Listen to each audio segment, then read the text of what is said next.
Deuteronomy chapter 1.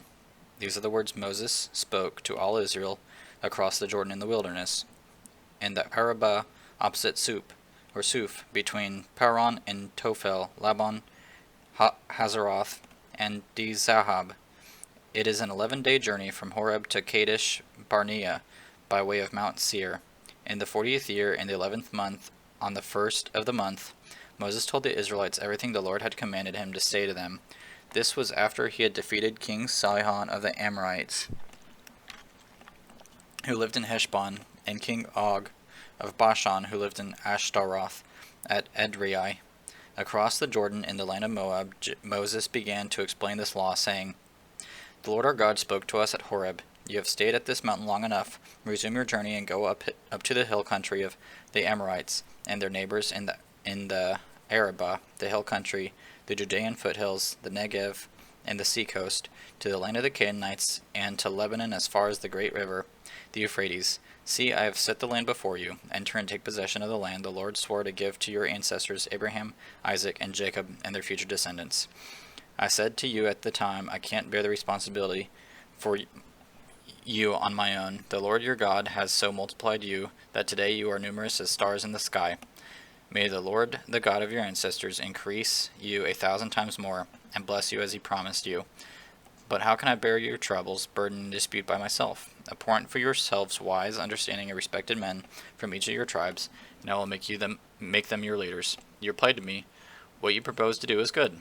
So I took the leaders of your tribes, wise and respected men, and set them over to you as leaders, commanders for thousands, hundreds, fifties, and tens, and officers for your tribes. I commanded you, your judges, at the time, hear the cases between your brothers, and judge rightly between a man and his brother or his resident alien. Do not show partiality when deciding a case. Listen to small and great alike. Do not be intimidated by anyone, for judgment belongs to God. Bring me any case too difficult for you, and I will hear it. At that time I will command you to go. I will command you about all the things you were to do. We then set out from Horeb and went across all the great and terrible wilderness, and you saw on the way to the hill country, on the way to the hill country of the Amorites, just as the Lord your God has commanded us. When we reached Kadesh Barnea, I said to you, You have reached the hill country of the Amorites, which the Lord our God has given us. See, the Lord your God has set the land before you. Go up and take possession of it, as the Lord, the God of your ancestors, has told you. Do not be afraid or discouraged. Then all of you approached me and said, Let's send men ahead of us, so they may explore the land for us and bring us back a report about the route we should go up and the cities we will come to. The plan seemed good to me, so I selected 12 men from among you, 1 man for each tribe. They left and went up into the hill country and came to Eshcol Valley, scouting the land. They took some of the fruit from the land in their hands, carried it down to us, and brought us back a report. The land the Lord our God is giving us is good, but you are not willing to go up. You rebelled against the command of the Lord your God. You grumbled in your tents and said, The Lord brought us out of the land of Egypt to hand us over to the Amorites in order to destroy us, because he hates us. Where can we go? Our brothers have made us lose heart, saying, The people are larger and taller than we are. The cities are large, fortified to the heavens. We also saw the descendants of the Anakim there. So I said to you, Don't be terrified or afraid of them. The Lord your God, who goes before you, will fight for you, just as you saw him do for you in Egypt. And you saw in the wilderness how the Lord your God carried you as a man carries his son all along the way you traveled until you reached this place.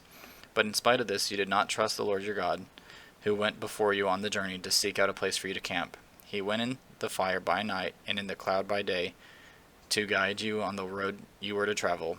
When the Lord heard your words, he grew angry and swore an oath.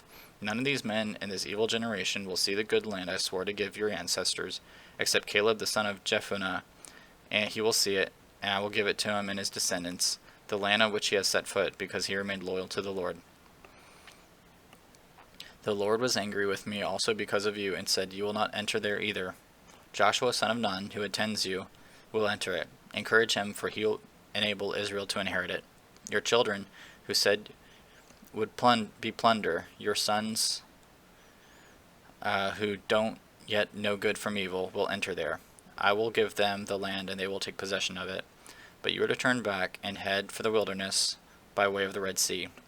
You answered me, We have sinned against the Lord. We will go up and fight just as the Lord our God has commanded us. Then each of you put on his weapons of war, and thought it would be easy to go up into the hill country. But the Lord said to me, Tell them, Don't go up and fight, for I am not with you to keep you from being defeated by your enemies. So I spoke to you, but you didn't listen. You rebelled against the Lord's command, and defiantly went up into the hill country. Then the Amorites who lived there came out against you, and chased you like a swarm of bees. They routed you from Seir as far as Hormah. When you returned, you wept before the Lord, but he didn't listen to your request or pay attention to you. For this reason, you stayed in Kadesh as long as you did.